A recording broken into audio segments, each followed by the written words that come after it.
ketemu. Gitu. Kebetulan Namangboru aku cucunya langsung Sisingamangaraja 12. Raja Oke. Dinata Tarsinambela namanya.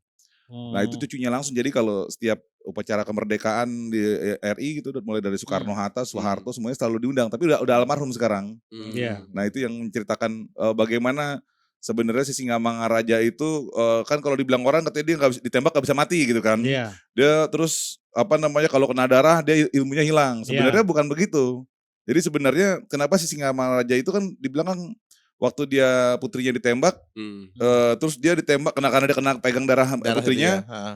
ditembak baru mati dia, baru bisa mati katanya. Nah. Sebenarnya bukan itu kalau kata Mang Guru aku, katanya Sisingamangaraja itu punya pedang terbuat dari induk besi berani yang Iya. besar banget. Nah itu Gajah kalau Gepak.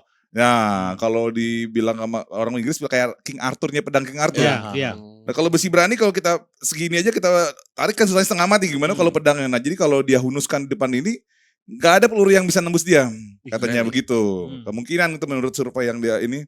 Tapi ketika putrinya ditembak itu, dia pegang putrinya, ini pedangnya ditaruh lah kan pasti kan. Iya, iya, iya. Dan gak ada penghalangnya lagi, kena lah dia. Iya. Jadi kalau secara kenapa Sisingamangaraja itu sebenarnya karena dia kan raja adat dan raja yang dituakan ininya. Jadi dia nggak pernah ngebunuh sebenarnya. Dia cuma pemimpin perang karena